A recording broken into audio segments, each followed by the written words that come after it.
今天是2025年11月14号，乌克兰抵抗侵略的第1359天。昨天，俄罗斯全域战损人员1180人。乌克兰武装部队在全域战场发起精准反击。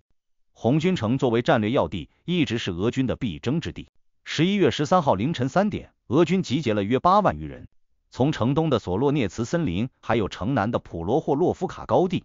以及城西北的米哈伊洛夫卡三路发起猛攻，试图一举突破乌军的防线。面对俄军的攻势，乌军早已排兵布阵，1.6万余人的守城部队和城外部队内外夹击。凌晨4点30分，俄军第138摩步旅刚进入索洛涅茨森林地区，乌军第47机械化旅驾驶豹2主战坦克，在 FPV 无人机蜂群的引导下，用精准的爆破开辟了3条通道，同步呼叫海马斯火箭炮实施覆盖式打击。仅用1个小时就摧毁俄军12辆坦克以及23个火力点，俄军的第一道防线瞬间崩溃。上午7点，决定性的空战爆发，6架 F-16战机从第聂伯罗彼得罗夫斯克州基地起飞，在爱国者防空系统的掩护下直扑红军城战场。战机编队首先瘫痪了俄军的电子战系统，导致俄军雷达失灵，通讯中断。随后发射 AGM-88哈姆反辐射导弹，精准摧毁红军城火车站附近的3套道尔 M2 雷达防空系统。上午9时 F-16 战机和乌军第151机步旅协同作战，对普罗霍洛夫卡高地的俄军第4坦克旅实施斩首打击，精确制导炸弹，定点清除了俄军指挥所地面部队，趁机发起冲锋。战至中午12时，完全控制了高地，俄军残部向克里米纳方向溃逃，仓促遗弃了 2S-19 自行火炮等重装备39件，围歼红军城的计划彻底泡汤。截至13号夜间，乌军在红军城方向收复了索洛涅茨森林东部、普罗霍洛夫卡高地等关键地区，总面积达15千米。在扎波罗热的别尔江斯克方向，乌军第128山地突击旅依托无人机的侦察，精准打击了俄第5集团军和第127师的指挥部，摧毁俄军的石油仓库2座，导致俄军后勤线路瘫痪，被迫后撤19千米。哈尔科夫州库皮扬斯克市区，俄军曾宣称控制了 60% 的区域，但乌军第425突击团发起清剿行动，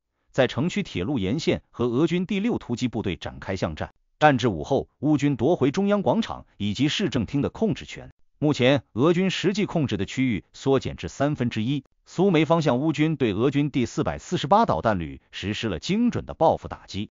该旅此前多次向苏梅发射伊斯坎德尔弹道导弹，造成大量平民伤亡的事故。11月13号凌晨2点，俄军集结精锐力量6万余人，从列别焦夫卡、小洛克尼西亚以及马丁诺夫卡南侧分3路在库尔斯克战线发动猛攻，乌军则以8万余人兵力严阵以待，其中第47机械化旅的一部等部队部署在一线防御阵地，国民警卫队第31旅担任预备队。凌晨4点，俄军第106空降师在列别焦夫卡方向刚突破乌军阵地，便遭到乌军 FPV 无人机蜂群地毯式的侦察和打击。5点30分，乌军启动电子战，压制瘫痪了俄军通信系统。随后，海马斯火箭炮对俄军集结地实施精准打击，1小时摧毁俄军装甲车28辆和16个火力点。上午8时，库尔斯克上空爆发了历史性的空战，6架 F-16 战机在萨博340预警机的引导下，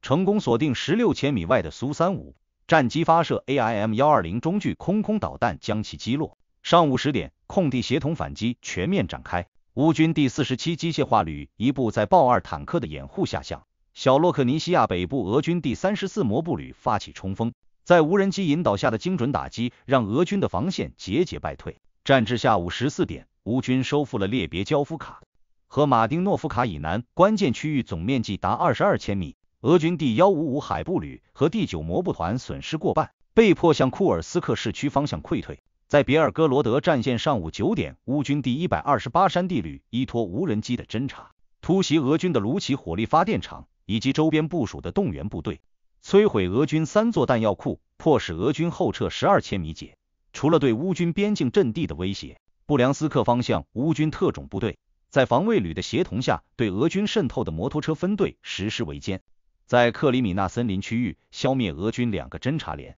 确保了基辅以及苏梅补给线的安全。中午12点，在赫尔松战线，乌军第36海步旅在无人机的引导下，对第聂伯河左岸的俄军据点发起2期突击，夺取了关键渡口，并建立了桥头堡。同时，乌军远程导弹打击了俄军在赫尔松的后勤枢纽，摧毁2座油料库，导致俄军前线补给中断。克里米亚方向下午3点，乌军使用巡航导弹袭击了詹科伊330千伏的变电站，再次切断了克里米亚和赫尔松的电力连接，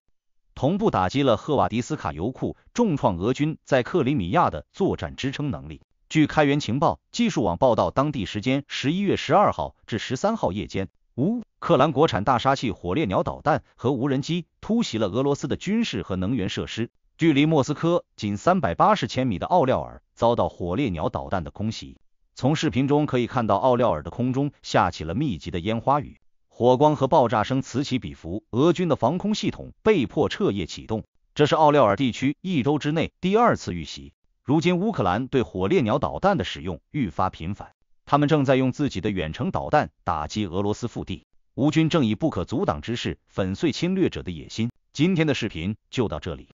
大家有什么观点和看法，欢迎打在评论区留言讨论。感谢您的观看，我们下期再见。